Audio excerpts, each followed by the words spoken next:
Here to answer some of our questions, Elaine Rubin, Director of Corporate Communications at Edvisor. She works in higher education, access, and finance for more than 13 years' time. Thank you for coming in, Elaine. We appreciate your time. Thank you so much for having me. Now and for the next 3 hours, answering some of these questions. The first is, how soon will this kick in? What kind of notification will those with student loan debt get? So today we got the announcement and the high-level overview of what's going to happen. Okay.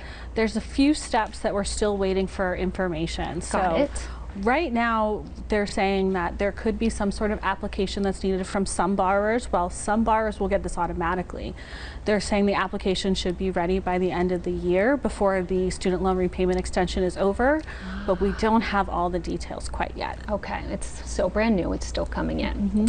All right, we do want to add Nevada U.S. Senate candidate Adam Laxalt. He slammed this bill, calling it, quote, unconstitutional, immoral, fundamentally bad policy, saying it will cost taxpayers and drive up our state's inflation rate. Any idea, Elaine, what taxpayers will be met with? So when it comes down to the taxpayer, there are different points of view when it's coming in. We have some of our taxpayers that have been struggling with debt, and then we have other taxpayers who have paid off their debt and have been able to do that successfully. So there is going to be forgiveness. It is controlled by the government, so taxpayers typically are going to be affected by this. But once again, we have to see the numbers of who's going to be qualifying for this and how much we're actually going to be forgiving. Okay. And as to that, the loan forgiveness certainly will help millions, but on the flip side, is there something being done big picture to make college more affordable? Honestly, I hope so. That's one of the big issues, is the root problem. We're fixing the student loan debt crisis, but right now we're not necessarily addressing the reason why we got here. The cost of college, the easy access to things like federal student loans. So we're still waiting to see if there's going to be any changes to any other legislation that helps with college affordability, and also getting that message out there that, you know, sometimes it's worth it to look at your budget and understand what you can afford to pay before you start borrowing debt. Certainly. Well, you are a wealth of info. You're not going anywhere for the next 3 hours, so we will continue this conversation. Stay with us here. Elaine, Christian, I'll send it back to you. All right, Kirsten, thank you for that great information there. Big changes coming for millions of Americans with student loans. Today, the White House announcing it is extending the pause in student loan repayment for one last time this year, as well as canceling, that is, thousands of dollars worth of loans for borrowers who make under $125,000 a year. Now, Elaine Rubin joins us once again. She's the Director of Corporate Communications at Edvisors. Thank you again for your time.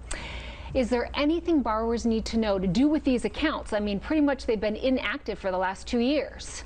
So anyone who's going to be relying on the student loan repayment extension, you've been in this pattern for 2.5 years, since March 2020. So there isn't anything you have to do. This is just looking at this as an extension. Now, anyone who is aware of the forgiveness that's been announced and you think you're going to qualify, that's great, that's fantastic. But the forgiveness may not be, you might not be eligible, or it might not wipe out your debt completely. So you do need a plan to re-enter repayment at the beginning of next year. Okay. Big question on a lot of people's minds right now. Where is this money going to come from?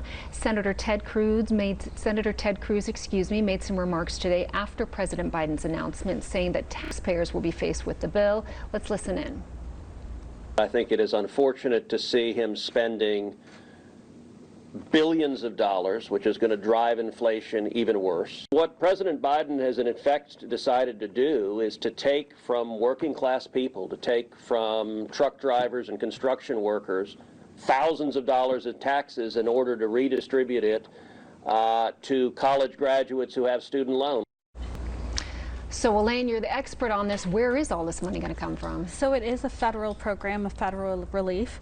So it's going to have to come from the federal government in some way. So we do have a lot of people who are concerned, you know, they didn't have loans or they successfully paid off their own. But then you always have to look at the other side as well, that there are taxpayers who have been struggling with debt and had to put life decisions on hold from having debt that they are having trouble paying for. All right. Elaine, thank you so much for your time. Elaine will be here for the next 2 hours, and she will answer more questions as well. We greatly appreciate that.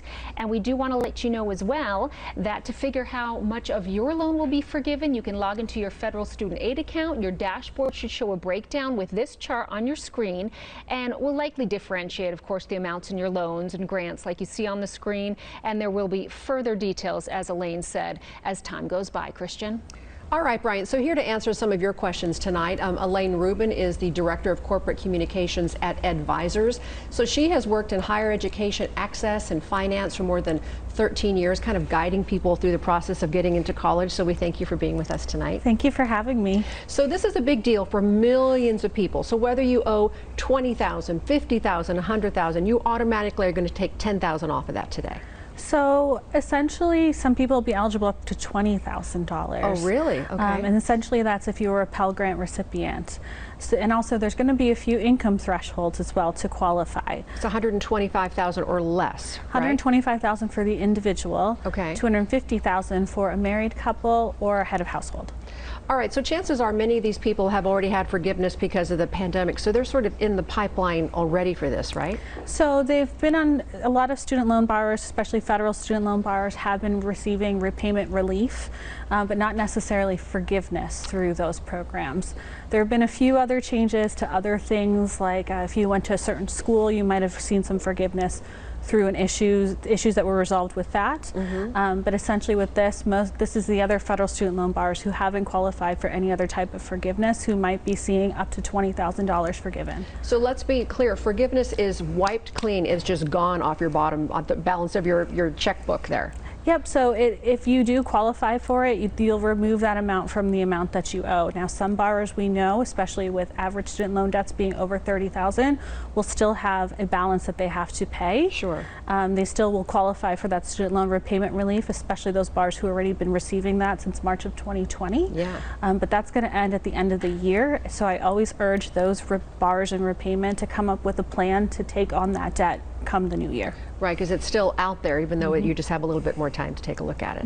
All right, so Elaine, you're going to be with us all the way through the 6 o'clock hour, I believe, to answer more questions and kind of walk us through this process tonight. So we thank you for being here, and we'll toss it back over to Brian. All right, Denise, thank you, and thank you, Elaine.